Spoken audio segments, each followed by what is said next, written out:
Hello and welcome back to my channel. I'm Jenny. Today's video is going to be my January favorites and fails video.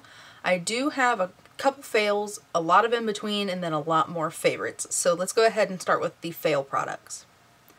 So the first product is a product that I don't have currently. I did use all of them up. I will throw a picture of them somewhere here so you can see what I'm talking about. They're the Lush shower bombs. I got them in the Sleepy scent because I really enjoy the scent Sleepy that Lush makes. I recently hauled these. I will throw the haul up here for you in case you're interested in checking those out. A shower bomb is supposed to be like a bath bomb, but for the shower. It's a little tablet that you put at the bottom of your shower, and when the water hits it, it dissolves and you're supposed to be able to smell it. It has no skincare benefits, but it's supposed to be more like aromatherapy. And since I really like the Sleepy scent, I went ahead and picked a few up.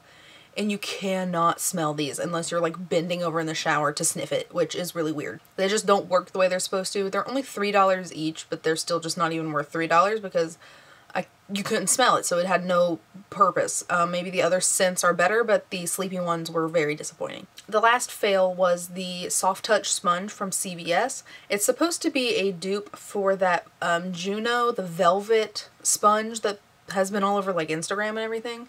This is what it looks like. It has a slight velvety texture. This is a horrible sponge. It is so dense and it's so hard to, like, this is like a stress ball almost texture-wise. It has almost no give. Then on the flat side that you like blend with, I washed it and like all of the fuzziness came off. I don't even know if you can see it, but it's like just completely flat. Like where this has that like velvety stuff on it, this has like nothing on it now, and it's just like a crappy regular sponge. So my friend does ceramics and she likes to use different sponges and stuff for textures and textiles and designs and all that stuff, so I am going to go ahead and give this to her for art purposes, but for makeup purposes this is awful.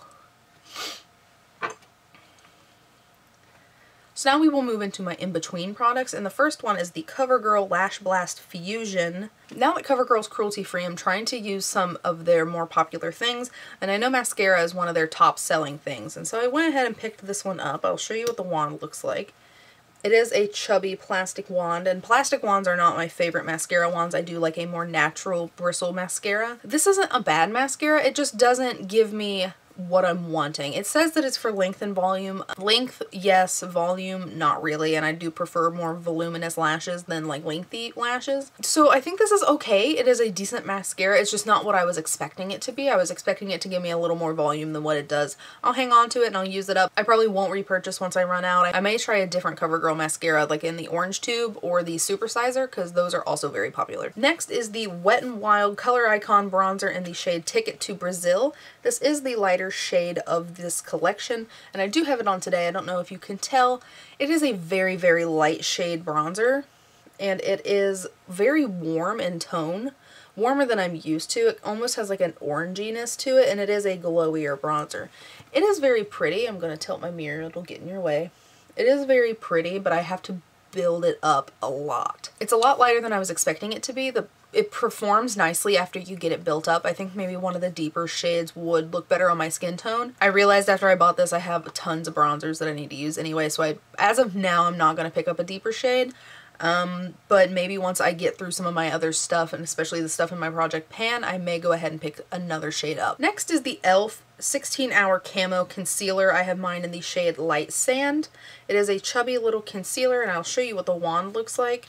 To me, this is probably like the closest dupe wand-wise to the Tarte Shape Tape. It is a very big, fat doe foot applicator. So the product itself is decent. I do think it is a very full coverage concealer, very full coverage for drugstore as well. And it's not a bad product. It is slightly drying, but this shade is very light on me. My sister is very fair, so I think I'm going to give this to her and let her try it out, because as far as the formula goes, it's not bad. It is a hair drying, but it didn't look cakey, and it didn't like get crepey or anything. It was just a little more dry than I was used to. Overall, the formula is pretty good and very full coverage for drugstore, especially since this is only like $5. The last in-between product is the Physicians Formula Butter Eyeshadow Palette in the shade, or the selection, Sultry Nights. First off, here is what the packaging looks like.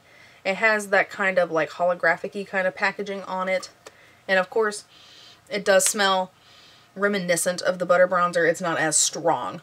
So here is the color selection in this one. The colors are very, very pretty. It comes with this little double-ended sponge stick. This one is more of the like silicone-y material, and then this one's that weird spongy, like regular cheap sponge tip applicator. This like silicone-y one is not horrible for packing on like shimmers and stuff, but the little sponge tip is a regular sponge tip that's garbage, honestly. And while these shadows are beautiful, the matte shades, like these browns, and then this one's not really matte, it's more of a satin, but this black and the purple and the browns are really, really nice shadows. This shimmer is gorgeous, and these two are pretty good too. The blue ones, and then these two are chunky and absolutely gross, especially this one is horrible. I can't even I can barely pick up any color. Like, it looks like it packs a punch, and then like there's nothing on the swatch. It's just really chunky and really bad. Not a fan of that shade. And like the green looks really pretty, but you can see just how chunky and gross it is.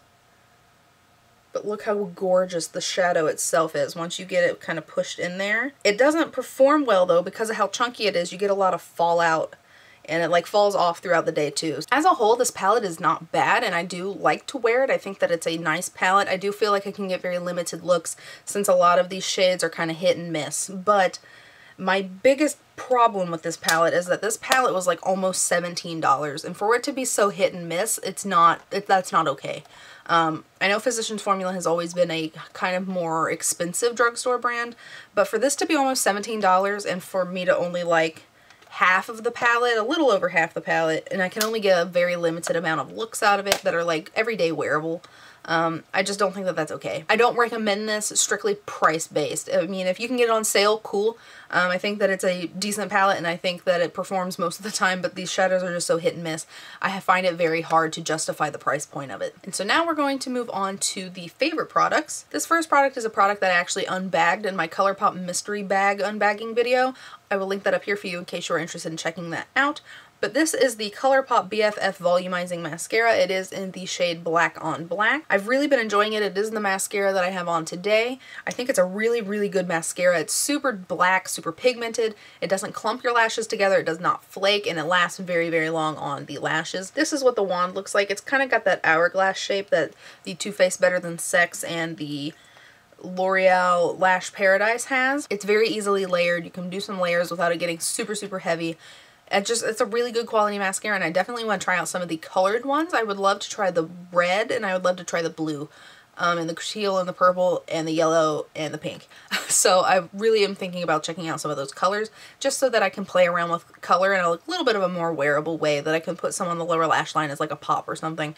This is a super awesome mascara. I think it's like $6 or $7, and I totally think it's worth it. This may be my new favorite mascara. Next is another product that I have on. It is the Covergirl Ultra Fine Brow Pencil, and this one is in the shade Soft Brown. It is just a typical looking brow pencil where it has the spoolie on one end and the ultra fine tip on the other. It reminds me a lot of the NYX Micro Brow, which is one of my favorite because it is a more dry kind of stiff formula, which I personally find easier to work with because when you have a super creamy product, it tends to be a mess. And so I love that this has a stiff, small tip that I can easily get in and just kind of mimic brow hair motions and get a nice soft fill instead of it looking like a big mess. So I really, really like this. And I think it's cheaper than my NYX brow pencil, so I may end up sticking with this. This is in the shade Soft Brown, I think, yes. And I think that this is a pretty good color match. I think it looks really nice. Love this. So the next is the NYX Can't Stop Won't Stop Full Coverage Foundation. I have mine in the shade Vanilla. This is a really, really awesome foundation. One, there are super awesome shades in this collection. There's so many shades to pick from. I think it's really, really nice that they did a big collection of shades instead of just like a handful. And it says this is full coverage. And to me, I've tried a lot of full coverage foundations, and to me this is more of a like medium natural coverage foundation. You can build it up, but I don't personally think it's super full coverage. It does cover like facial redness and stuff, so it does have enough coverage that it covers blemishes and stuff like that, but it isn't as full coverage as like, I don't even know, because I have some full coverage foundations that are like full coverage, and this seems just very natural, and I love the way that it looks on my skin. This is definitely in the running as a wedding foundation for me. I've really been enjoying it. I think it's a great foundation. Overall, super excited about this. Definitely recommend. Following that foundation is the NYX Can't Stop Won't Stop Concealer. This is awesome concealer. This is the only concealer I've been wearing as of late. I am actually not wearing this concealer right now. I am wearing something else. But I do have very, very minimal makeup on, and this is a very, very full coverage concealer. It has a really, really nice pointed doe foot applicator that you can get really close into the like inner corner of your eye and like around your nose and stuff with. This is my all-time favorite concealer as of now. I say that a lot, but I've really, really been enjoying this. I've been reaching for it a lot more than my Makeup Revolution concealer, because I love that one too, but for different reasons. That one's more natural, more dewy. This one is a lot more full coverage and a little more matte, so I find this one to be a little more like, I like to wear this one when I am doing a full face, where the Makeup Revolution one's good for like light days. But overall, this concealer is awesome. I love wearing it with the foundation. They pair nicely together. This is also in the running for my wedding makeup. I love it. And it's in the shade Vanilla, just like the foundation is. Okay, just 2 products left. The next one is the highlighter that I am wearing today, and it is the e.l.f. Jelly Highlighter. This is in the shade Bubbly. Everyone's seen the Farsali Jelly Highlight. Like, just watch it jiggle.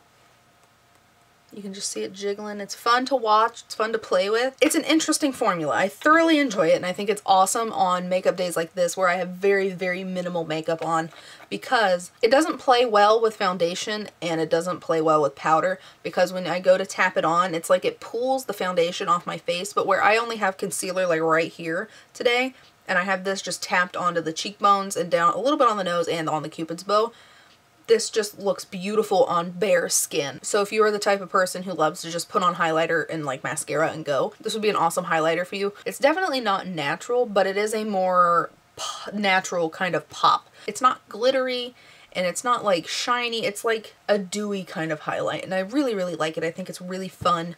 I do wish that it looked better on top of foundation. I'm fine with just wearing this on like highlighter, mascara, brows kind of days, which is kind of like what today is actually. But overall, I think this is really, really fun, and it's way cheaper than the Farsali liquid, whatever that was. I think this is definitely better than that, and this is only like $8. Super awesome highlighter. And the last product is the Physicians Formula, the Perfect Matcha 3-in-1 Melting Cleansing Balm.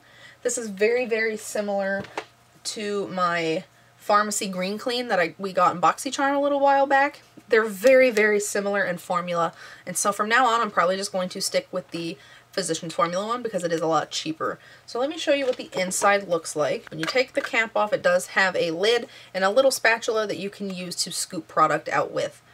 And then when you actually open, this is what it looks like on the inside. You need the smallest amount, and it takes off all your makeup though. Like, it's super good. It's a great formula. I thoroughly enjoy it, and it's like half the price of the pharmacy one. This is a really, really good dupe for that. If you love that one but aren't wanting to pay the price, definitely check this product out. So those have been my favorites, in-betweens, and fails of the month of January. It's insane to think that February is already here. What were your favorite products and what were your least favorite products of January? I would love to know. Let me know down in the comments. So thank you for watching this video. I hope that you enjoyed it. If you did, please give me a thumbs up. And if you would like to subscribe, please feel free. And I'll see you next time. Bye guys.